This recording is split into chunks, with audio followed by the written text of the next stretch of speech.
Bonjour à tous, j'espère que vous vous portez bien. Je viens vers vous pour vous partager deux visions que le Seigneur m'a données. Euh, la première vision que je vais vous partager, en fait, ça fait suite un peu à la vision que a eu mon frère Descartes, là où il avait vu l'Antichrist. Et c'est vrai qu'on ne choisit pas. On demande au Seigneur des fois de nous montrer des choses, et si lui il trouve ça bon de nous montrer, et si c'est selon sa volonté, il le fait. Et c'est vrai que ça fait longtemps que je me suis souvent questionné en fait sur, sur un peu cette guerre-là céleste, sur ce qui se passe. Et le Seigneur est venu un peu me confirmer euh, une partie des choses qu'il avait vues, pas une partie, mais une petite partie des choses qu'il avait vues, et je vais vous le partager. La nuit du 21 au 22 novembre 2021. Donc cette nuit-là, après un petit temps de prière, euh, ce qui s'est passé, c'est que euh, le Seigneur, il m'a montré, je voyais en fait euh, dans un écran télé, c'est comme si j'étais assis. J'ai pas forcément de télé, mais je voyais comme si j'étais assis sur un fauteuil et je voyais des informations et je voyais un écran télé. Dans cet écran télé, je voyais plusieurs planètes, différentes planètes qui étaient là. Et dans ces différentes planètes, en fait, je voyais il y avait une armée qui venait. Et cette armée-là qui arrivait, en fait, elle combattait et elle chassait les habitants de ces planètes-là. Et en gros, dans le songe, on m'expliquait qu'il y avait une guerre. Il y avait une guerre. Quand j'avais entendu la vision du frère, c'est vrai que j'avais un peu rigolé en disant vraiment il a vu Star Wars quoi. Et j'ai clairement, concrètement vu cette guerre-là qui était dans le ciel. La Bible dit qu'il y a eu guerre dans les cieux. Mais nous, c'est vrai qu'on a du mal un peu à imaginer ça. Mais comme il avait vu des vaisseaux, j'ai vu aussi des vaisseaux venir en fait déloger ceux qui étaient. Je ne voyais pas qui était dans ces planètes, mais il y avait beaucoup de planètes. Et en gros, ils étaient en train de déloger ces personnes qui étaient dans ces planètes-là. Pour un peu appuyer ça, je vais d'abord prendre deux versets qu'on va lire. Et pour comprendre aussi, en fait, c'est quoi, qu'est-ce que je raconte toi, par rapport à ce songe-là. D'abord, on va aller dans Ésaïe 13. Ésaïe 13, à partir du verset 9. C'est un verset un peu violent, mais c'est nécessaire pour qu'on puisse comprendre. Ça dit: Voici le jour de Yahweh arrive, jour cruel, jour de colère et d'ardente fureur, qui transformera la terre en désolation et exterminera les pécheurs. Même les étoiles dans des cieux et leurs constellations ne feront plus briller leur lumière. Le soleil s'obscurcira dès son lever et la lune ne fera plus resplendir sa lueur. Je punirai le monde à cause de sa malice, et les méchants à cause de leur iniquité. Je ferai cesser l'orgueil des hautains, et j'abaisserai l'arrogance des terrifiants. Je ferai qu'un homme sera plus précieux que leur faim, et un être humain plus que l'or d'Ophir. C'est pourquoi j'ébranlerai les cieux, et la terre sera secouée de sa base, à cause de la fureur de Yahweh Sabaoth, et à cause du jour de son ardente colère. Et chacun sera comme un chevreuil qui est chassé et comme une brebis que personne ne retire. Chacun se tournera vers son peuple, chacun fuira vers son pays. Quiconque sera transpercé, et quiconque s'y sera joint tombera par l'épée. Et leurs petits-enfants seront écrasés sous leurs yeux, leurs maisons seront pillées et leurs femmes violées. Waouh, comme je vous disais, ce verset, il est quand même assez virulent et assez violent. Mais ce verset nous dit une chose. Ce verset prépare en fait au retour ou au jour de la colère du Seigneur en fait. Et le jour de sa fureur. Et on se rend compte que c'est comme une sorte d'ébullition qui doit se produire avant le jour de sa fureur. C'est-à-dire que l'être humain va se raréfier sur la surface de la terre. Et comme on a pu le dire dans des précédentes vidéos, il y a des événements qui vont arriver. On est à l'aube de ces événements-là, à quelques heures, quelques minutes de ces événements-là. Et justement, par rapport à tout ça, en fait, le Seigneur nous dit qu'il y aura des choses qui va ébranler les étoiles qui sont dans le ciel, qui va secouer les cieux. Et c'est là où on va commencer déjà à faire le rapprochement par rapport à ça. Mais on va aller lire un autre verset qui est dans le livre de Apocalypse, Apocalypse 12. Apocalypse 12 à partir du verset 10.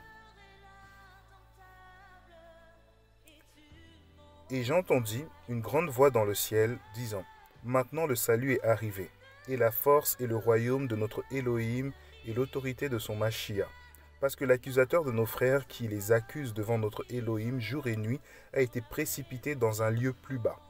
Et ils ont remporté la victoire sur lui à cause du sang de l'agneau et à cause de la parole de leur témoignage. Et ils n'ont pas aimé leur vie jusqu'à la mort. C'est pourquoi, réjouissez-vous, cieux, et vous qui y dressez vos tentes. Malheur à ceux qui habitent la terre et la mer, parce que le diable est descendu vers vous, ayant une grande colère, sachant qu'il a peu de temps. Donc, ces deux versets, en fait, ont un lien commun. Et le lien commun, c'est que la guerre qui se passe en ce moment a commencé depuis déjà plusieurs années. Depuis plusieurs années, le Seigneur me montrait beaucoup de songes, là où je comprends de mieux en mieux le sens, là où je voyais des vaisseaux spatials s'écraser sur la Terre, je voyais comme des collisions dans le ciel, ils venaient, ils tombaient. Et le Seigneur, il m'avait très vite, il m'avait rapidement expliqué que ces vaisseaux spatials qui s'écrasaient sur la Terre, c'était des esprits de l'air. Paul nous explique et nous parle des esprits de l'air, en fait. Il nous parle de la puissance de l'air ou du prince de l'air. Et en fait, quand il s'écrasait sur la Terre, le Seigneur me disait, voilà des esprits qui arrivent en fait sur la Terre et qui vont influencer la Terre et emmener autre chose. Pour comprendre le contexte, qu'est-ce qu'on fait? C'est que avant même, lorsque Satan, qui n'était pas Satan, qui était un ange, lorsqu'ils vivaient au ciel, lorsqu'ils se sont rebellés contre Dieu, ils ont été chassés du ciel. Et quand ils ont été chassés du ciel, ils sont tombés dans différents endroits, dans l'eau, sur la surface de la mer, donc le sec, sur la surface de la terre plutôt. Il y en a qui sont tombés dans... Quand on dit la terre, ça peut être aussi l'espace. Donc la Bible, en français, on a toujours le mot, mais souvent aussi ça peut être comme ça peut être l'univers, etc.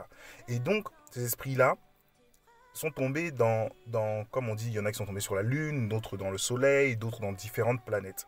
Et ces esprits-là, en fait, qui sont dans ce qu'on va appeler le deuxième ciel, d'où Satan aussi a posé son trône là-bas, constituent souvent une barrière par rapport à nous. Donc, ils nous accusent, ils empêchent nos prières de monter, et ils essayent beaucoup d'influer ou d'influencer les hommes. Si vous voulez voir une image d'eux, vous regardez les dieux de l'Olympe. Là où ils sont dans leur image, vous trouverez ça même sur Google, ils sont souvent au-dessus des nuées, et c'est de là qu'ils règnent en fait sur les hommes, et qu'ils essayent d'influencer. Et dans les dieux de l'Olympe, on va voir qu'il y a plusieurs types de dieux. Il y en a qui manipulent la destinée des personnes, il y en a qui font ci. C'est comme tout ce qu'on va retrouver dans l'horoscope, tout ce qu'on va retrouver dans l'occultisme et dans les caractéristiques de l'esprit de l'air. Maintenant, leur règne, en fait, leur règne va se terminer.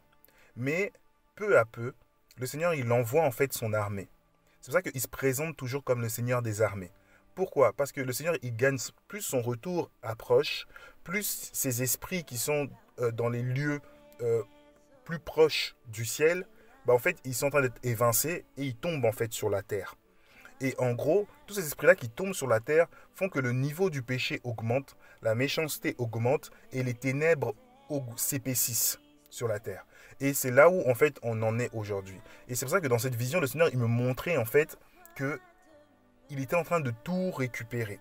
Et c'est pour ça que quand il va arriver là où le diable est placé, en fait, quand il va l'évincer de son trône, parce que lui, il est aussi situé à un niveau, quand il va l'évincer de son trône, qu'est-ce qui va se passer? C'est que quand Satan il va arriver, il va être plein de colère, parce qu'il n'aura plus accès à ce niveau-là qu'il avait, en fait, depuis plusieurs millénaires. Et c'est la guerre qui est en train de se passer en ce moment. C'est-à-dire que le Seigneur, avec son armée, ils avancent en fait. Ils gagnent du territoire. Et l'ennemi se renforce sur la terre. C'est-à-dire que c'est comme si, comme eux, ils reculent, à chaque fois ils sont évincés, et le Seigneur, il récupère tout le territoire que eux, ils avaient pris depuis qu'ils avaient été éjectés du ciel. Eux, leur lieu de repli, c'est là où nous, on habite. Et c'est pour ça qu'il va y avoir des choses horribles sur la terre. C'est pour ça que le Seigneur il dit qu'il va ébranler les cieux. Et ces étoiles-là, en fait, vont s'obscurcir et vont tomber. Et ça les représente eux. Ce que dans la Bible, on appelle l'armée des cieux. L'armée des cieux, en fait, que beaucoup invoquent, quand les gens ils invoquent les saints Michel, les saints archanges, je ne sais plus qui, qu'on n'invoque pas bibliquement, bah, en fait, c'est ces démons-là qui se manifestent et c'est eux, ces anges déchus-là qui se manifestent et c'est eux plutôt bah, qui sont en train de perdre en fait le combat au niveau du ciel. C'est pour ça qu'on dit que cieux, réjouissez-vous, mais malheur à la terre. Parce qu'ils descendent pleins de fureur et de colère, parce qu'ils savent que le fait qu'ils ont été évincés de leur trône, il leur reste très peu de temps à vivre. Donc voilà en tout cas pour ce message que le Seigneur a donné, pour qu'on puisse comprendre qu'est-ce qui se passe, pourquoi les ténèbres s'épaississent, pourquoi la méchanceté augmente, pourquoi les cœurs deviennent mauvais, pourquoi les hommes s'endurcissent. C'est le message que le Seigneur nous donne. Et on est dans un temps là où le Seigneur va aussi beaucoup nous parler. Et c'est vraiment le message qu'il m'a donné, qui veut vraiment beaucoup parler à son peuple.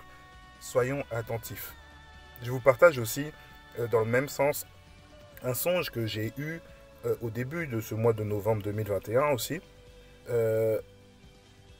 Dans ce songe, on va, avant de le dire, je vais lire Apocalypse 22, 22, à partir du verset...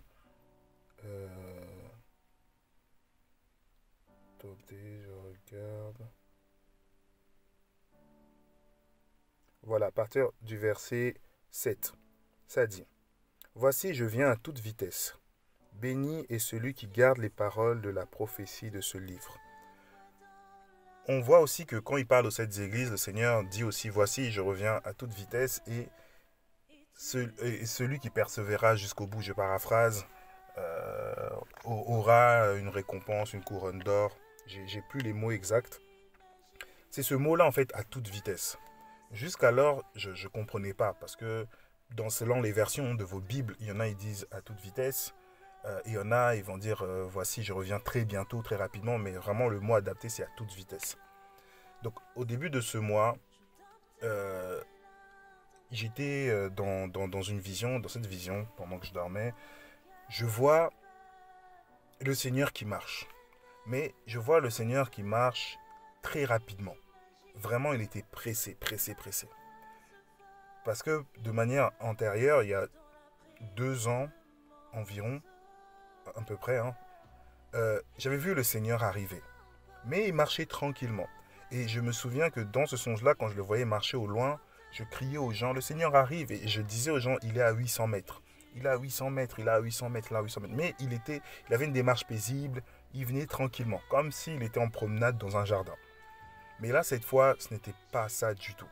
Là, cette fois, en fait, il marchait d'un pas cadencé et rapide. Comme quand on est pressé, quoi. Et c'était presque comme s'il courait, mais il marchait vraiment vite. Et une chose en fait, j'ai été surpris par une chose, c'est que derrière lui, il y avait une vague géante. Mais cette vague géante, en fait, elle dévorait. Elle était là, en fait, elle détruisait les choses, mais vraiment... En fait, je ne peux pas vous expliquer comme ça, mais je savais qu'elle était destructrice, elle était grande et destructrice. Et le Seigneur, il marchait juste devant cette vague. Et en marchant dans cette vague, il ramassait des gens dans ses bras. Mais il marchait vite. Et moi, sur le coup, je regardais, j'étais sur le côté, je regarde, et je dis: ah, c'est l'enlèvement. Et je vois des gens qui rejoignent le Seigneur dans sa marche, qui marchent à côté de lui, mais il commence à marcher vite. Et quand il passe, il me dépasse, je vois le Seigneur, il me donne cette parole, il dit: ceux qui vont me suivre doivent marcher au même pas ou à la même cadence que moi. Donc c'est-à-dire, il disait que les personnes en fait qui veulent être sauvées, ils doivent marcher au même rythme et à la même cadence. Et les personnes qui marchaient en fait au même rythme que lui, ils étaient en harmonie, gauche droite, comme une armée en fait quand ils font leur pas. Mais il allait très rapidement.